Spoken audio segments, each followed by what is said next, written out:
ఈ పూట బైబిల్ గ్రంథంలో నుండి ఒక వాక్యాన్ని మనం ధ్యానించుకుందాం.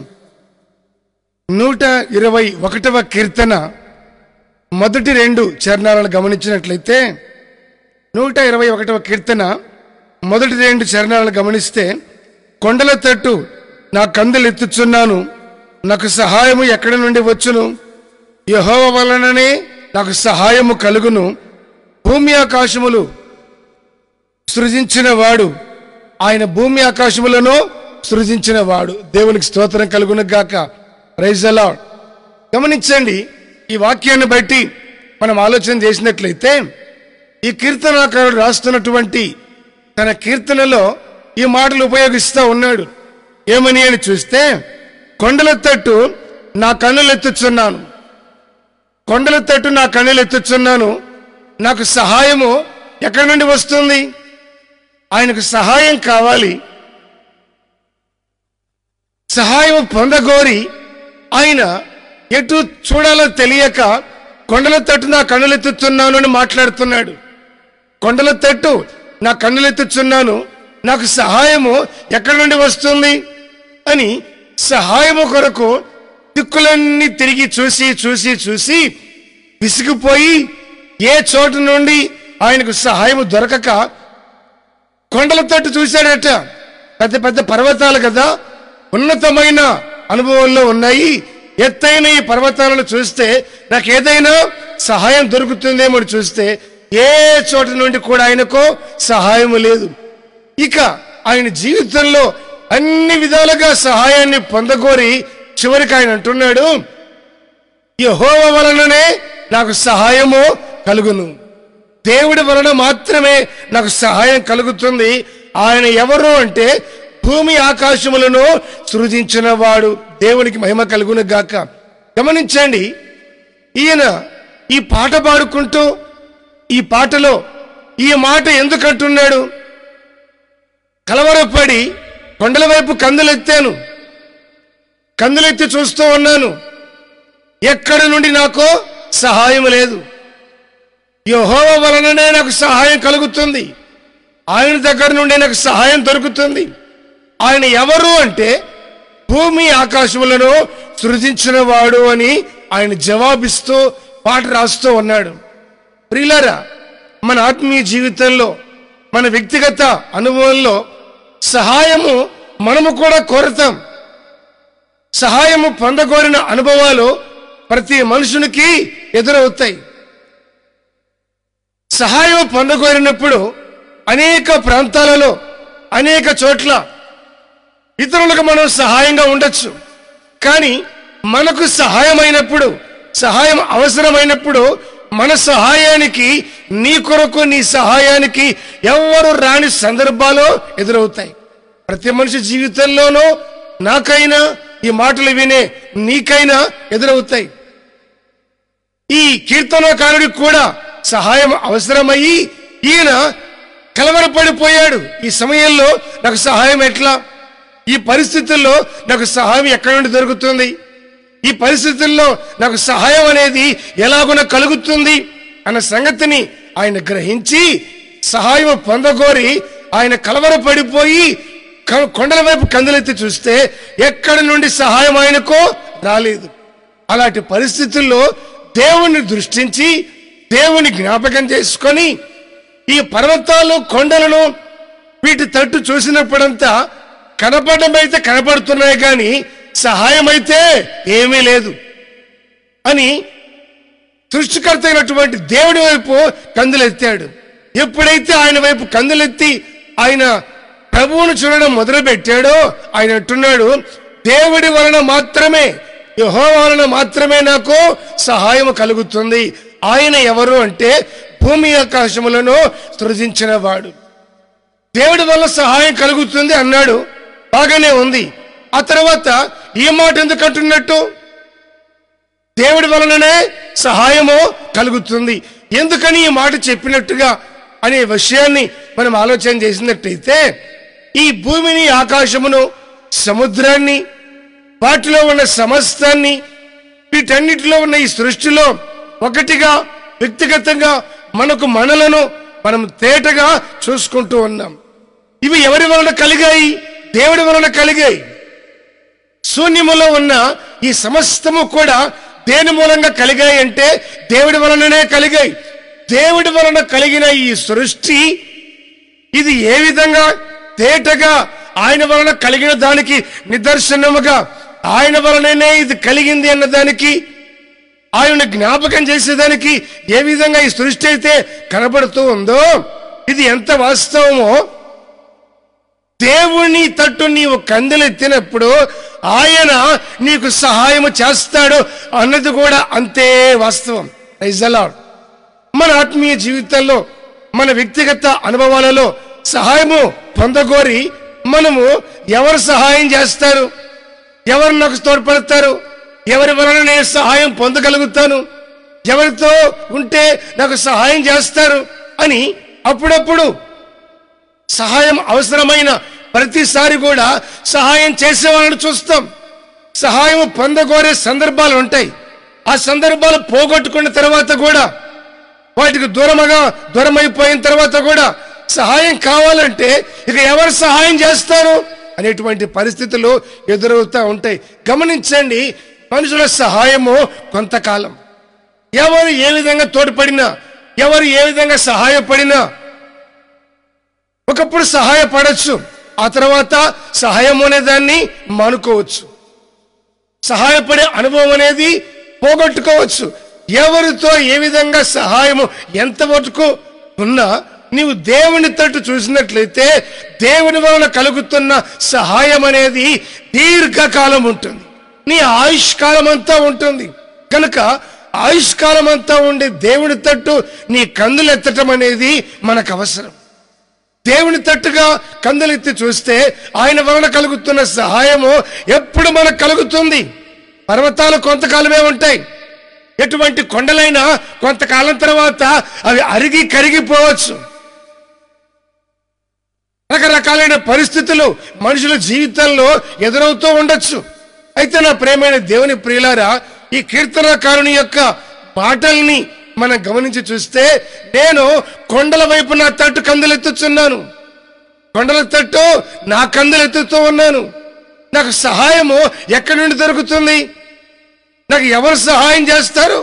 కొండల తట్టే గాని, కొండలాంటి పర్వతాల్లాంటి బలమైన స్థిరమైన మనుషులనే గాని నీవు చూసినట్లయితే నీకు ఏ సహాయము రాకపోవచ్చు, నీకు ఏది దొరకపోవచ్చు. అయితే ఆ పర్వతాలను సృష్టించిన, తరగని నీటిని కలిగిన సముద్రాలను సృష్టించిన, ఈ భూమిని శూన్యముగా కలగజేసిన దేవుని తట్టు నీ కన్నులెత్తితే నీ ఆయుష్కాలం అంతా దేవుని వలన కలుగుతున్న సహాయాన్ని నీవు పొందుతూ, దేవుని వలన కలుగుతున్న సహాయాన్ని, సమృద్ధిని నీవు అనుభవించగలుగుతావు. కనుక ఈయన అంటున్నాడు, అలసిపోయి విసిగిపోయి ఆ తర్వాత ఆయన అంటున్నాడు, ఇక ఎవరి వలన నాకు సహాయం దొరకదు. మరి నా పరిస్థితి ఏమిటి? యెహోవా వలన మాత్రమే నాకు సహాయం దొరుకుతుంది, దేవుడి వలననే నాకు సహాయం కలుగుతుంది. ఆయన ఎవరు అంటే భూమి ఆకాశములను, ఈ సృష్టిని శూన్యములో నిర్మించిన వాడు, ఆయన నిర్మాణం చేసిన వాడు. ఈ సృష్టి నేటికి మన కంటికి కనబడుతూ ఉన్నది దేవుడి వలన కలిగిందనేది ఎంత వాస్తవమో, ఆయన నీకు నిశ్చయంగా సహాయం చేస్తాడు అన్న సంగతి కూడా అంతే వాస్తవం. ప్రియులారా, మన వ్యక్తిగత అనుభవాల మధ్యలో దేవుని వలన కలుగుతున్నటువంటి ఆ అనుభవాలనేటివి మనము గ్రహించుకునే అనుభవం మనకు కావాలి. వాక్యాన్ని మనం గమనించి చూసినట్లయితే, దేవుని యొక్క వాక్యాన్ని మనం గమనిస్తే దేవుని యొక్క వాక్యం ఉంటుంది ఏమని అని చూస్తే ఇంకొక మాటని జ్ఞాపకం చేస్తాను. అదేమిటి అని చూస్తే ఇర్మియా గ్రంథము 3వ అధ్యాయము 23వ వాక్యాన్ని మనం గమనించినట్లయితే అక్కడ ఈ మాట రాస్తుంది. ఇర్మియా గ్రంథము 3వ అధ్యాయము 23వ వాక్యం ఏమని? నిశ్చయముగా కొండల మీద జరిగినది మోసకరము, పర్వతముల మీద చేసిన ఘోష నిష్ప్రయోజనము. నిశ్చయముగా మా దేవుడైన యెహోవా వలన ఇశ్రాయేలునకు రక్షణ కలుగును. దేవుడికి మహిమ కలుగును గాక. కొండల తట్టు నా కన్నులెత్తాను, నాకు సహాయం లేదు. పర్వతములను బతిమాలుకున్నాను, పర్వతాలను చూసి కొండలను చూసి ఏడ్చాను, కన్నీళ్లు పెట్టాను. ఇంత గొప్పగా ఉన్నారు కదా, నాకు సహాయం చేయమని. పర్వతాల్లాంటి గొప్ప వాళ్ళే అయినా, అంతకంటే బలమైన మనుషులే అయినా ఏ ఒక్కరి వలన సహాయం కలగదని నేను తెలుసుకున్నాను. కొండల తట్టు పర్వతాల తట్టు చూచి నా ప్రయాస వ్యర్థమైపోయింది అంటున్నాడు.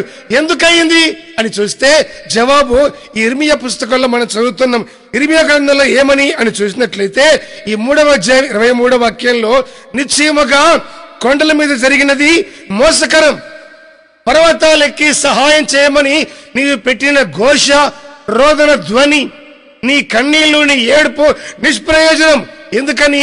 ఈ కొండలు పర్వతాలు ఏ సహాయమో చేయవు గనక. కనబడతాయి బాగానే, ఏ సహాయము చేయవు. అందుకని ఈయన అంటున్నాడు, నిశ్చయముగా మా దేవుడైన ఇశ్రాయేలు వలననే మాకు సహాయం కలుగుతుంది. దేవునికి స్తోత్రం. నిశ్చయంగా మా దేవుడైన ఇశ్రాయేలు వలననే మాకు సహాయం కలుగుతుందని ఆయన తేటగా మాట్లాడుతున్నాడు. ప్రియులారా, మన ఆత్మీయ జీవితంలో కొండల తట్టు కందులెత్తే అనుభవాన్ని కలిగి ఉంటే ఇక దాన్ని విడిచిపెట్టి వాటి నిర్మాణకుడైన యేసయ్య వైపు కందులెత్తి చూడగలిగితే నిశ్చయంగా ఆయన వలన, ఆయన ద్వారా మనకేం కలుగుతుంది అంటే సహాయం కలుగుతుంది. దేవుని వలన కలిగే సహాయము శాశ్వత కాలం ఉంటుంది. మనుషుల వల్ల కలిగే సహాయము అది తాత్కాలికమైనది కనుక కొండల తట్టు వాటి తట్టు వీడి తట్టు కందులెత్తక నిత్యము నీకు సహాయము కలిగే దేవుడి తట్టు నీ కళ్ళు తెరచి ఆయన తట్టు నీ దృష్టిని నిలిపి నీవు ప్రభువును వెతికినట్లయితే నిశ్చయంగా ఆయన వలన నీకు సహాయం కలుగుతుందన్న సంగతి దేవుని వాక్యము చాలా తేటగా వివరిస్తా ఉంది. దీని గురించి ఒకటి రెండు మాటల్ని మీ జ్ఞాపకం చేస్తాను. అవేంటంటే, దేవుడు ఇర్మియాతో మాట్లాడుతున్నాడు. కొన్ని ప్రాముఖ్యమైన సంగతులు ఇర్మియాతో దేవుడు మాట్లాడి ఆయనతో ఏమని చెప్తున్నాడు? ఇర్మియా గ్రంథము 1వ అధ్యాయము 11-12 వాక్యాలని మనం గమనించినట్లయితే ఈ ఇర్మియా గ్రంథంలో 1వ అధ్యాయము ఈ 11-12 వాక్యాలలో ఉన్నటువంటి మాటను మనం చూస్తే ఆయన అంటున్నాడు, దేవుడు మాట్లాడుతున్నాడు ఇర్మియాతో ఏమని అని చూస్తే, ఇర్మియా నీకేం కనబడుతుంది, నీకేం కనబడుతుంది, నువ్వేం చూస్తున్నావు అని చెప్పి దేవుడు ఇర్మియాతో మాట్లాడుతున్నాడు.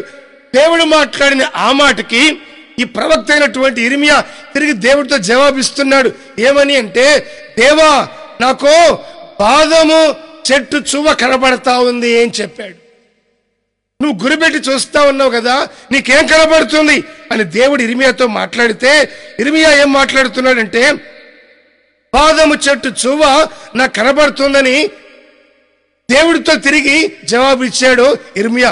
అందుకు ప్రభు అంటున్నాడు, సర్వశక్తిమంతుడైనటువంటి దేవుడు 12వ వాక్యంలో గమనిస్తే ఏమని చెబుతున్నాడు? నీవు బాగుగా కనిపెట్టితివి కాబట్టి నేను చెప్పిన వాక్యము నెరవేర్చుటకు నేను ఆతురపడుచున్నాను అని దేవుడు మాట్లాడుతాడు. Praise the lord. నీవు బాగా కనిపెట్టావు ఇర్మియా, నువ్వు సరిగ్గా చూసావు.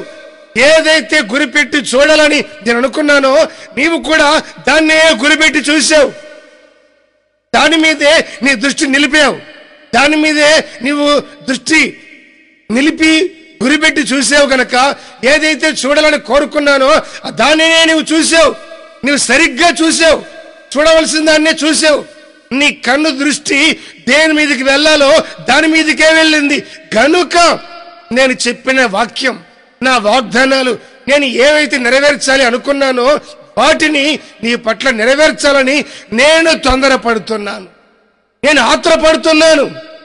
దేవుడు మాట్లాడుతున్న మాట అంటే, నా ప్రియమైన దేవుని ప్రియులారా, నీవు దేవునిని చూడదగిన రీతిగా చూస్తే, నీ దృష్టిని దేవుడి మీద నిలిపితే, నీ కన్ను దృష్టిని సహాయం చేయగలిగిన ఆయన మీదే నీ దృష్టి నిలపగలిగితే, దేవుడు దేన్ని చూడాలని ఆయన కోరుతున్నాడో, ఆయన చూడాలని ఆశించిన దాని మీద నీ దృష్టి నిలబెట్టగలిగితే, దేవుడు అంటున్నాడు, నేను చూడాలి అనుకున్న దాన్ని నీవు చూస్తూ ఉన్నావు గనక నీ పట్ల నా మాటలు నెరవేర్చబడాలని, నా వాక్యము నీ ఎడల నెరవేర్చబడాలని నేను తొందరపడుతున్నాను. కనుక ప్రియులారా, నీ వ్యక్తిగత ఆత్మీయ జీవితంలో దేన్ని చూస్తున్నావో, నీ కనుదృష్టి దేవుడి మీద నిలబడుకుందా, లేదంటే కంటి కనబడుతున్న పర్వతముల మీద, అటువంటి మనుషుల మీద నీ దృష్టి వాటి వైపుగా వెళ్ళిందా? ఒకసారి నీ దృష్టి ఎటు వెళ్ళిందో ఆలోచన చేసుకొని, నీ కనుదృష్టి ఒకవేళ పర్వతముల మీద, పర్వతము లాంటి మనుషుల మీద, అటువంటి వాటి మీద నీ దృష్టి నిలబడినట్లయితే నీ దృష్టిని మళ్లించి నీవేం చేయాలి? దేవుడి మీద నిలుపుకోవాలి. సర్వశక్తిమంతుడైన దేవుడి మీద నీ దృష్టిని నిలుపుకున్నట్లయితే ప్రభు మాట్లాడుతున్నాడు, దేన్ని చూస్తున్నావు? నీవు చూడదగినది, నువ్వు చూడవలసినది, చూడకూడని దాని మీద నుండి నీ దృష్టి విడిచిపెట్టి చూడవలసిన దాని వైపు నీ కన్నులు ఎత్తావంటే, దేవుని యొక్క వాక్యం అంటుంది, నేను చెప్పిన వాక్యము నెరవేర్చేదానికి నేను తొందరపడుతున్నా. మనం ప్రార్థన చేయటం కాదు, నీవు మొరపెట్టడం కాదు, ప్రభువా ఇది చేస్తానన్నావు అది చెయ్యి, అది చేస్తానన్నావు అది చెయ్యి, మరి ఈ విషయంలో ఆ విషయంలో అని అడిగే అనుభవం కాదు.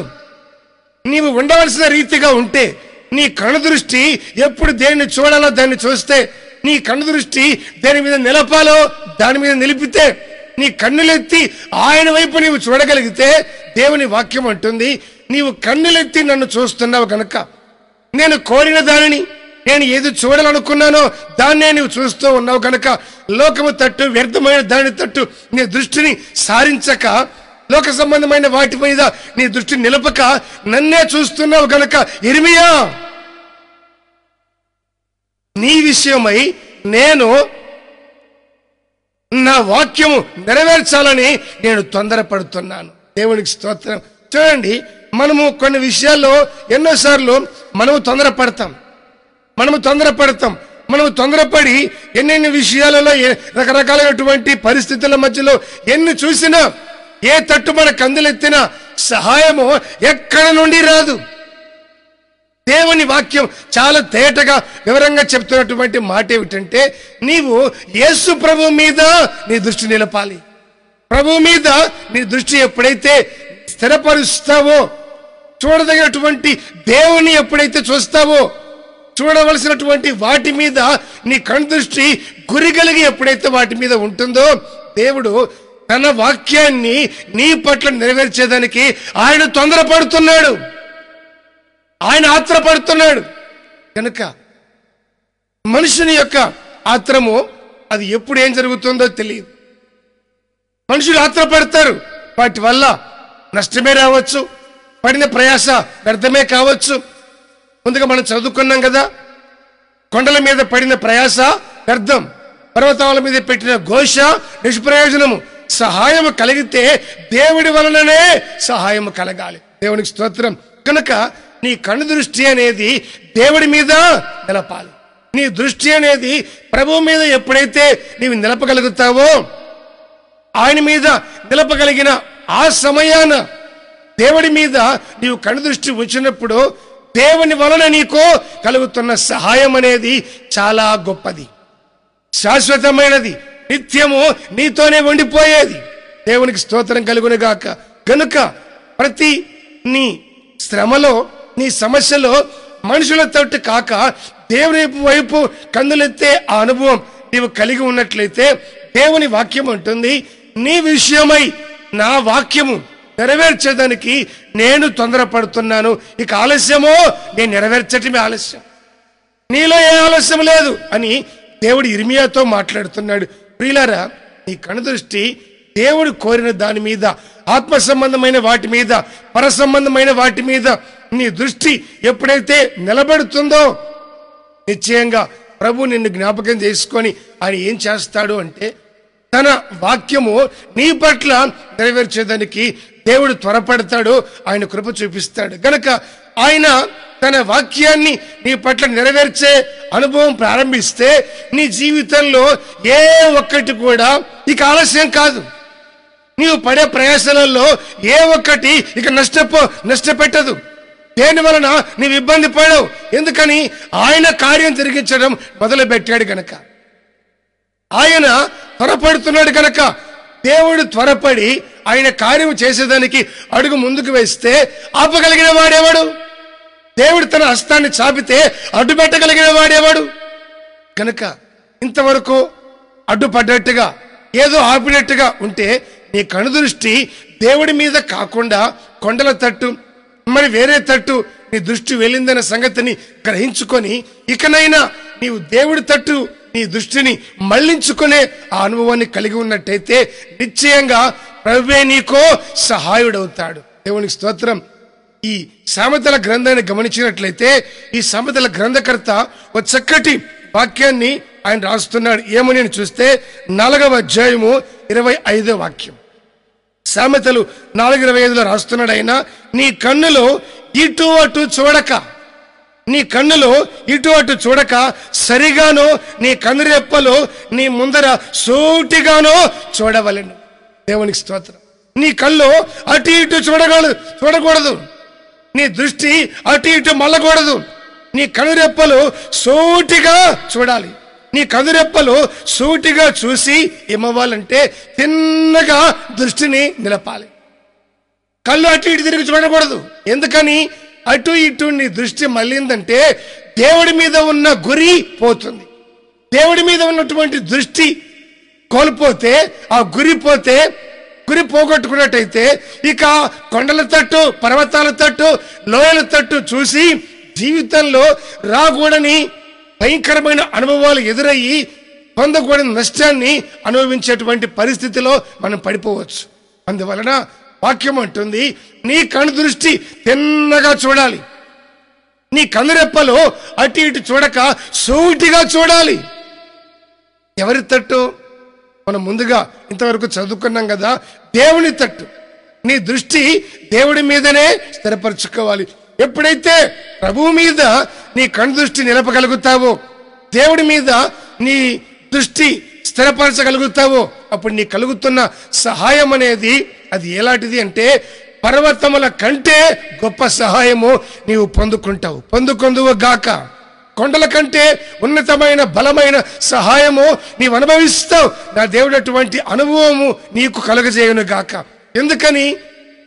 పర్వతములను సృష్టించింది ఆయనే, కొండలు పుట్టింది ఆయన వలన, కలిగిన సమస్తము కలిగింది కూడా ఆయన వలనే. గనుక మరి దేని వలన నీకో సహాయం కలగదు?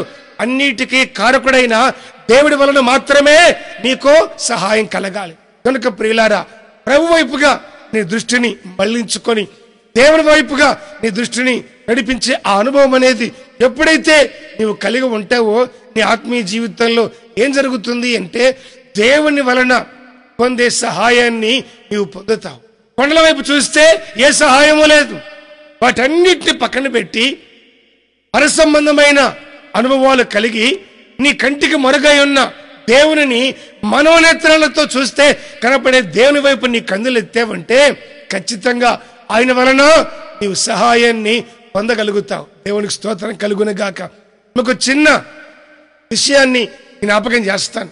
అదేంటంటే, ఒక తల్లి బాగా అప్పుల పాలై బాధపడతా ఉంది, కన్నీళ్ల మధ్యలో ఉంది. ఇంటి నిండా అప్పులు, మొయ్యలేని అప్పులు. ఇంట్లో యజమానికి తెలిసి కొన్ని, తెలియక కొన్ని, కుటుంబాన్ని నడిపించుకునేదానికి, ఆ బిడ్డల్ని కాపాడుకునేదానికి, బిడ్డల చదువుల కోసమని, వారి భవిష్యత్తు కోసమని ఇక పడిన బాధ అంతా ఇంత కూడా కాదు.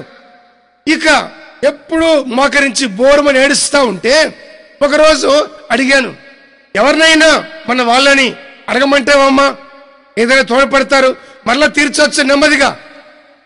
మన వాళ్ళు కనుక తొందర పెట్టరు, అడిగితే బాగుంటుంది అంటే ఆ తల్లి చెప్పినటువంటి మాట ఏమిటంటే, అయ్యా ఈ లోకంలో ఎవరి దగ్గర డబ్బులు తీసుకున్నా అప్పేనయ్యా, ఎవరి దగ్గర తీసుకున్నా అది అప్పే.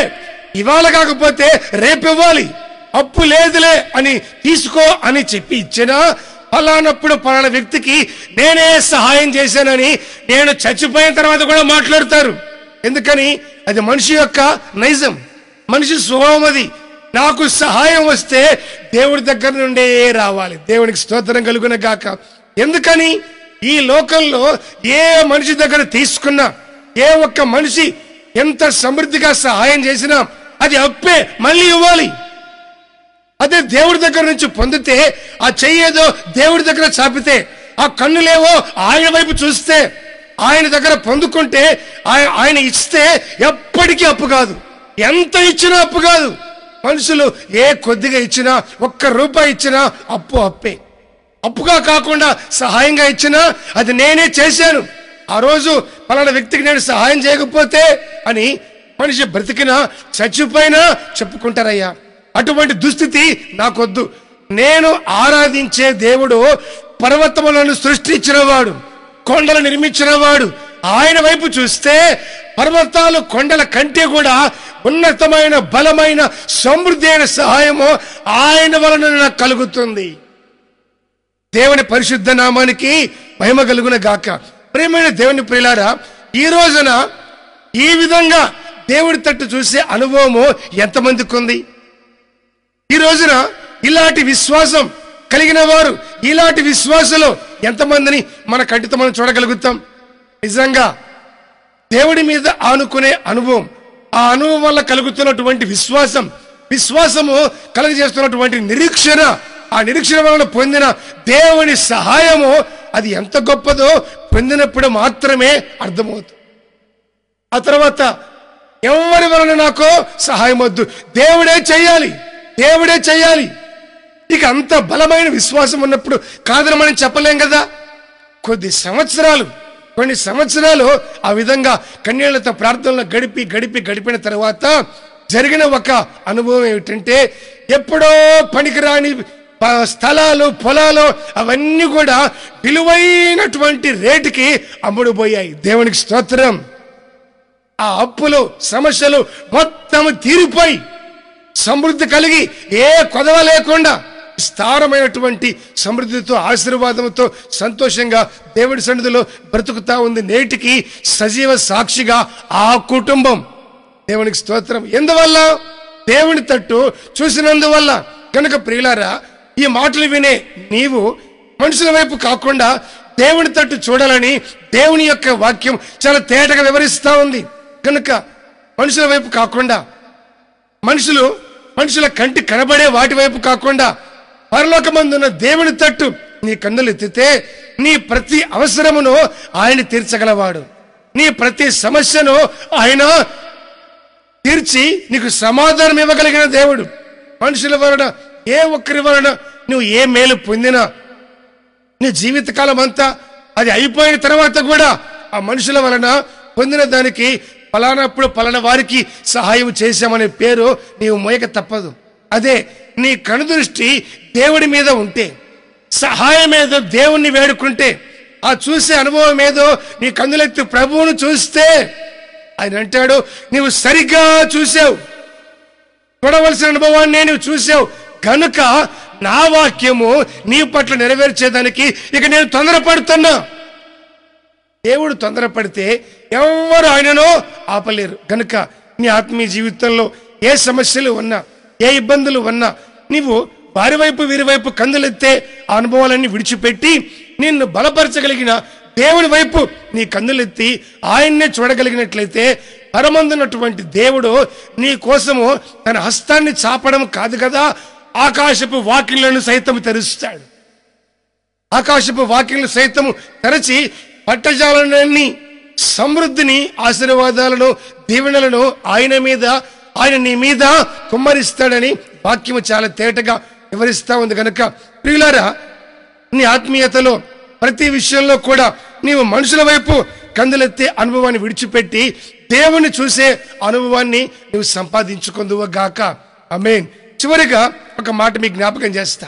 అదేంటంటే, యేసు ప్రభు తన శిష్యులతో మాట్లాడుతూ అనేక విషయాలన్నీ వాళ్ళకి బోధిస్తూ ఆయన చెప్పినటువంటి మాట ఏమిటంటే, శిష్యులతో అంటున్నాడు, ఇదిగో మీ కళ్ళ ఎదుట ఉన్న ఈ పొలాలు చూడండి. ఈ పొలాలను చూస్తే, ఈ పైరు చూస్తే మీకేమనిపిస్తుంది? మీరేమంటారో తెలుసా? ఈ పొలము, ఈ పైరు ఇంకా 4 నెలల తరువాత కోతకొస్తుంది బోధకుడా అని మీరు చెప్తారు. 4 నెలల తరువాత అది కోతకొస్తుంది అని మీరు చెప్తారు. మీ కన్నులెత్తి చూడండి. మీ కన్నులెత్తి సరిగ్గా చూస్తే తేటగా చూస్తే ఏమవుతుంది అని చూస్తే యోహాను సువార్త 4వ అధ్యాయము 35వ వాక్యంలో ఈ మాటలు రాస్తున్నాయి. మీరు కందులెత్తి సరిగా చూస్తే ఈ పైరు, ఈ పంట ఇప్పుడే తెల్లబారి కోతకు సిద్ధంగా ఉంది. 4 నెలల తర్వాత కాదు, 4 నెలల తర్వాత అని నీవనుకుంటున్నావు. సరిగ్గా చూడు, కందులెత్తి చూడు. కందులెత్తి చూడదగిన రీతిగా నువ్వు చూస్తే 4 నెలల తర్వాత కోతకొస్తుంది అనుకున్న ఈ పంట ఇప్పుడే తెల్లబారింది, తెల్లబారి కోతకు సిద్ధంగా ఉంది అని ప్రభు అంటున్నాడు. అంటే ఈ మాట యొక్క భావం ఏంటంటే, పంట నీ చేతికి రావాలి, నీకు అవసరం, నీకు కావాలి. ఆ పంట ఎప్పుడు వస్తుంది? 4 నెలల తర్వాత ఆ పంట పండుతుంది, అది చేతికి వస్తుంది. అప్పుడు కోయగలవు, ధాన్యాన్ని నీ కొట్టుకు చేర్చుకోగలవు. కానీ చూడదగిన రీతిగా చూస్తే, అంటే నీ కందులెత్తి చూస్తే ఏమవుతుంది? కన్నులెత్తి చూడడం అంటే దైవ దృష్టితో నీవు చూడటం, దైవ దృష్టి కలిగి నువ్వు చూడటం. నీవు నీలాగా చూడక, నీవు చూస్తేనేమో 4 నెలల తర్వాత పంట చేతికొస్తుంది కోతకి. ప్రభు చూసే దృష్టితో చూస్తే అది ఇప్పుడే సిద్ధంగా ఉంది. అంటే నీ దృష్టితో నీవు చూసినంత కాలము ఇక 4 నెలలే కావచ్చు, 8 నెలలే కావచ్చు, 16 నెలలే కావచ్చు, ఆలస్యం అవుతానే ఉంటది. దైవ దృష్టితో నీవు చూస్తే, దేవుని వంటి దృష్టి కలిగి నీవు చూసినట్లయితే అది ఎప్పుడో నీకు సిద్ధపరచబడేదే. అయినా దేవుని దృష్టి కలిగి నువ్వు చూసినట్లయితే నీ ఆత్మ సంబంధమైన దృష్టి వలన, పర సంబంధమైన దృష్టి వలన, దేవుడు చూసి ఆ దృష్టితో నీవు చూస్తే ఎప్పుడో సిద్ధపడవలసిన దానిని నా దేవుడు నీ కొరకు ఇప్పుడే సిద్ధపరుస్తాడు. ఎప్పుడో పక్వానికి రావాలి. దేవ దృష్టి కలిగి నీవు చూస్తే నీ కొరకు దానిని ఆయన అప్పటికే పక్వమైనట్లుగా సిద్ధపరిచి నీకు రెడీగా నీ చేతికి ఇస్తాడు. ఇక నీవు కోసి కొట్టుకు చేర్చుకోవడమే తరువాయి. కనుక నా ప్రియమైన దేవుని ప్రియులారా, నీవు ఏ దృష్టితో చూస్తా ఉన్నావు? నీ శ్రమలలో, నీ కష్టాలలో, నీ కన్నీళ్లలో, ఇంకా ఎప్పుడో, ఇంకా ఏం జరుగుతుందో, ఇంకా టైం ఉంది, ఇంకా చాలా కాలం ఉంది, అవి ఇవి అని ఎదురు చూస్తూ ఆ సమయం కొరకు నువ్వు కనిపెట్టుకున్నావేమో. ఆ సమయం మీద దృష్టిని, అదెప్పుడో అని గురిపెట్టుకున్నటువంటి రాబోయే కాలం మీద ఉన్న దృష్టిని పక్కన పెట్టి దేవుడి మీద నీ దృష్టి నిలిపినట్లయితే ఎప్పుడో జరగవలసిన కార్యాన్ని ఎదురు చూసే అనుభవం, ఆ నిరీక్షణ, ఆ పడిగాపులు కాసి దాని కొరకు కనిపెట్టుకొని ఏడ్చే ఆ బాధ లేకుండా నీకు అవసరమైన దానిని నీ కొరకు ఇప్పుడే పక్వానికి తీసుకొని రాగలడు ప్రభువైన యేసుక్రీస్తు. ఇప్పుడే పండించగలడు, ఫలభరితంగా మార్చగలడు. నీ చేతికిచ్చి సమృద్ధిని నీవు అనుభవించేటట్లుగా చేయగలిగిన శక్తిమంతుడు ఆయన. ఎవరు? భూమిని, ఆకాశమును, సమస్త సృష్టిని సృష్టించినవాడు. ఈ సృష్టి ఆయన వలన కలిగి నేటికి సాక్షిగా నిలబడి ఉన్నది. ఎంత వాస్తవమో ఆయన తట్టు నీ కన్నులు ఎత్తితే ఈ సృష్టి నేటి వరకు నిలిచినట్లుగా ఆయన వలన అయిన సహాయాన్ని పొంది నీవు సైతము నేటి వరకు నిలిచి ఉంటావు. అనేకులకు మాదిరిని, క్రీస్తును కనబరిచేటట్లుగా. దేవునికి స్తోత్రం. కనుక నా ప్రియులారా, నీ ఆత్మీయ జీవితంలో నీ దృష్టి ఎక్కడుంది? దేన్ని చూస్తూ ఉన్నావు? దేని వైపుగా నీ దృష్టి నిలబెట్టుకున్నావు? వాక్యాన్ని గమనించి చూసినట్లయితే దేవుని యొక్క వాక్యం ఉంటుంది చాలా తేటగా. ఈయన కీర్తనకారుడు మాట్లాడుతున్నాడు.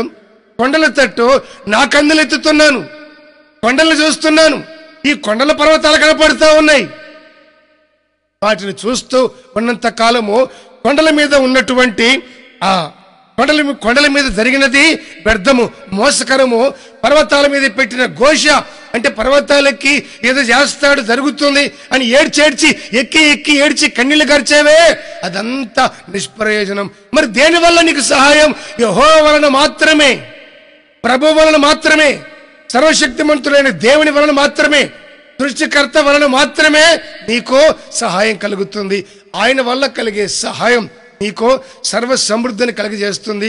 నీ జీవితంలో కలిగిన ప్రతి బాధను, కలవరాన్ని, కన్నీటిని పోగొట్టి సర్వ సమృద్ధిని నీకు అనుగ్రహించి దేవుడి వలన పొందినటువంటి మేలుకు ప్రతిగా, సాక్షిగా పర్వతాల వలె నా దేవుడు నిన్ను నిలబెట్టాలని ఆయన కోరుకుంటు.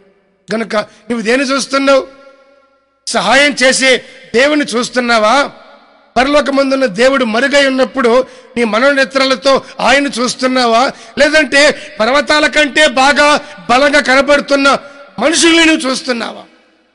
వ్యర్థమైన తట్టు నీ కందులు ఎత్తక నా ప్రియమైన దేవుని బిడ్డలారా, ప్రభు వైపుకు నీవు కందులు ఎత్తావంటే నిశ్చయముగా నీ కన్ను దృష్టి దేవుడి మీద నిలిపితే నీవు చూసినది ఏనాటికి వ్యర్థం కాదు. ప్రభు వాక్యము నీ పట్ల నెరవేర్చాలని ఆయన తొందరపడతాడు. ఆయన తొందరపడితే ఆపగలిగిన వాడో ఎవడు లేడు. కనుక నీ బాధను, నీ కన్నీటిని, నీ దుఃఖాన్ని, నీ హృదయ వేదన అన్నీ పక్కన పెట్టి దేవుని వైపు నీ కందులు ఎత్తగలిగితే నిశ్చయంగా ప్రభు నీకు సహాయుడు. ఒకవేళ ఇంతవరకు మనుషుల్ని చూసి ఉండొచ్చు, పర్వతాల లాంటి అంతకంటే బాగా కనబడుతున్న సహాయం చేస్తారనుకొని నమ్మి వాళ్ళని వీళ్ళని చూసి ఉండొచ్చు. అయితే వాటన్నిటినీ నీ విడిచిపెట్టి ఏం చేయాలి అంటే వాటి వలన కాకుండా దేవుడి వలన కలుగుతున్న సహాయం కోసం దేవుని తట్టు నీ కందులు ఎత్తినట్టయితే నిశ్చయంగా నా దేవుడు నీ పట్ల దేవుని కార్యాలు జరిగించేదానికి, నీ ఎక్కడ తీర్చేదానికి ఇప్పుడే ఆయన తొందరపడతాడు. ప్రభు అట్టి సహాయం నీకు అనుగ్రహించునగాక. కనుక అటువంటి మేలు పొందేటట్లుగా తలలు వంచి కళ్ళు మూసి నాతో కూడా ప్రార్థనలో ఏకీభవించినట్లయితే నిశ్చయంగా మన మొర వినే దేవుడు, మన మాటలు ఆలకించిన దేవుడు మన సహాయంకై ఆయన తన హస్తాన్ని చాపుతున్నాడు. తలలు వంచండి, కళ్ళు మూయండి.